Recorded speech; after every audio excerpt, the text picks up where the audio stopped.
এখন বাজে প্রায় রাত্রি 10:30, আর কারেন্ট চলে গেছে। অনেকক্ষণ ওয়েট করেছি, বাট তখন 10:30 বেজে গেছে, আর কতক্ষণ ওয়েট করব। তাই জন্য এমার্জেন্সি লাইট জ্বালিয়েই বাসন মাজা শুরু করলাম। এই কারেন্টটা না বড্ড বিরক্ত করছে, বড্ড জ্বালাচ্ছে। যাই হোক, বাসন মাজাটা কারেন্ট চলে এসেছিলো। Good morning. আজকে এখন প্রায় বাজে 6:45। অনেকটাই লেট হয়ে গেছে। কালকে তো দেখতেই পেলে কতবার কারেন্ট চলে যাচ্ছিল, তো ঘুমাতে ঘুমাতে অনেকটাই লেট হয়ে গেছে, আর উঠতে পারিনি। যাই হোক, চলো শুরু করি রান্না বান্না। তো আজকে মেনুতে ছিল টক ডাল আর ডিমের ঝোল আর ভাজা। বাট আমার শরীরটা এতটাই লাস্টে খারাপ হয়েছিল, আমি কিছু ভাজা কিছুই করতে পারিনি। তো জানি না আজকে আমার জন্য এই বিপদটা ওয়েট করছিল, বিকজ আজকে আমি অফিসে যাওয়ার পর মোটামুটি 2টোর পর এত পরিমাণ শরীর খারাপ হয়েছিল, বাধ্য হয়ে আমাকে বাড়ি চলে আসতে হয়। তারপর আমার মা সবাই আমার বাড়ি চলে এসেছিলো, বিকজ এতটাই আমার শরীর খারাপ হয়ে গেছিলো। তো হসপিটালেই নিয়ে যাওয়ার মতো অবস্থা ছিল, বাট কোনো রকম ম্যানেজ করে আমার হাজব্যান্ড ওষুধ টষুধ পাঠায়। তো ওর চেনাশোনা এরকম ডাক্তারের দোকান আছে, তো সেখান থেকে বলে ও কোনো রকম ওষুধ পাঠায়। তারপর বলে যে এটা খেয়ে যদি না কমে তারপরে নয় হসপিটালে নেওয়া যাবে। তো খুবই বাজে অবস্থা হয়ে গিয়েছিলো আমার, যার জন্য আমি ব্লগটাও ভালোভাবে করতে পারিনি। এটা কিন্তু স্যাটারডে সানডে মিলিয়েই ব্লগ, 2 দিনের ব্লগ। তাও দেখো কত ছোটো, কারণ আমি ভিডিওই করতে পারিনি, এত শরীর খারাপ ছিল।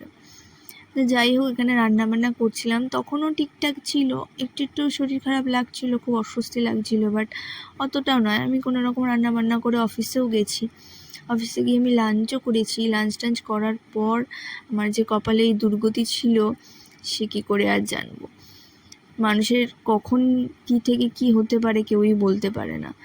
তো যাই হোক, এখানে আমি আমডাল করেছিলাম, আর আমডাল আমার আর আমার হাজব্যান্ড দুজনেরই খুবই ফেভারিট। আমডালটা এই গরমে যেমন শরীরের জন্য ভালো, আর খেতেও তেমন টেস্টি। অনেক সময় এই গরমে আমাদের কিছুই খেতে ইচ্ছা করে না, একমাত্র এই টক ডাল ছাড়া গরমের জন্য আর কিছুই ভালো লাগে না। আর এখানে আমি ডিমের ঝোল করছিলাম, আর আমার হাজব্যান্ড না ডিমের অমলেট করে খেতেই বেশি পছন্দ করে। আর যেহেতু ও একাই খাবে, আমি ডিমের ঝোল খাবো না, তাই জন্য ওর জন্যই করছিলাম একটা ডিম অমলেট করে। আমার তো আমডাল থাকলে আমডাল দিয়েই খাওয়া হয়ে যায়, আর আমার কিছু লাগে না। তো যাই হোক, এখানে ঝটাপট রান্নাবান্না করি। এখানে আমার ডালটা সিদ্ধ হয়ে গেছে, তো ফোড়ন দিয়ে নিয়েছি, আর এখানে ডিমের ঝোলটা করছি। এত শরীর খারাপের মধ্যে আমি আলু দিতেই ভুলে গেছিলাম। তো লাস্টে পরে মনে পড়েছি, মা আমি তো আলুই দিইনি। তবে দেখো, কষানো হয়ে যাওয়ার পর আলুটা দিয়েছি একদম ছোটো ছোটো করে, যাতে সিদ্ধ হয় ভালো করে। তো এই যে এখানে ডালটা সিদ্ধ করা আছে। আর আমটাকে না আমি নুন আর হলুদ দিয়ে ভিজিয়ে রেখেছিলাম কেটে রাখার পর। এটা করলে কি অনেক সময় ওই কষটা বেরিয়ে যায়, আর প্লাস তোমার ডালের কালো হয় না। অনেক সময় আম দিলে কালো কালো হয়ে যায়, সেটা দেখতে বাজে লাগে। এরকম করে একটু ভিজিয়ে রাখলে তাহলে আর সেটা হয় না। তো এখন ফোড়ন দিচ্ছি ডালে। এই টক ডালে ফোড়ন কিছুই লাগে না, শুধু একটা শুকনো লঙ্কা আর একটু কালো সর্ষে ফোড়ন দিলেই হয়ে যায়। তারপরে নামানোর আগে সামান্য একটু চিনি দিতে হয়।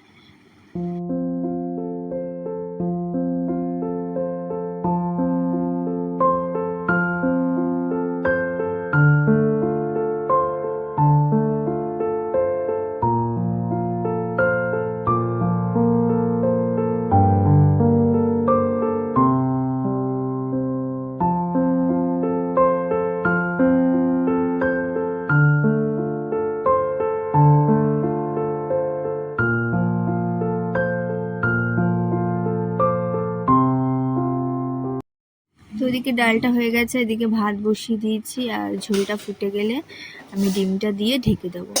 তারপর রেডি ফেডি হয়ে আমি অফিসের জন্য বেরিয়েও গেছি।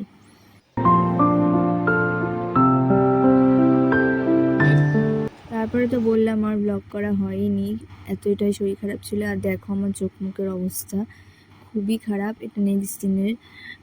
তো এখানে সকালবেলা উঠে আমি একটু চা খাচ্ছি, কারণ কোনো রকমের রান্নাটা তো করতে হবেই, কিছু না করি। আর বেশি কিছু রান্না করিও নি, জাস্ট ভাত করেছিলাম, আর ভাতের মধ্যেই একটু ভেন্ডি সিদ্ধ, আলু সিদ্ধ, ডিম সিদ্ধ দিয়েছিলাম, যেহেতু সকালবেলা আমার হাজব্যান্ড ভাত খায়। ও কিন্তু খুবই ভাত খেতে ভালোবাসে, ও হাবিজাবি খুব একটা খেতে চায় না, আর রুটি লুচি এগুলো খুব একটা ওর ফেভারিট নয়। আর খেলেও ওর ভাতটা হচ্ছে একদম টপ লিস্ট, টপ প্রায়োরিটি।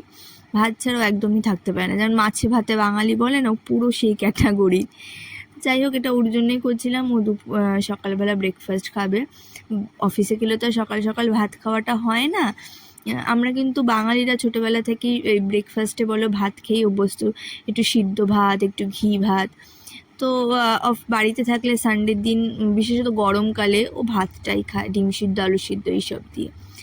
তো এখানে আমি একটু নিরামিষ তরকারি করছিলাম আমার জন্য। আমি কিন্তু সবজি খেতে খুবই ভালোবাসি। তো তারপর আর ভ্লগ হয়নি, শরীরটা খুবই খারাপ লাগছিল। এটা রাত্রিবেলা। তো চলো, কালকে দেখা হচ্ছে। সবাই ভালো থেকো, আশা করি কালকে থেকে ঠিকভাবে ভ্লগ দিতে পারবো। চলো, বাই বাই।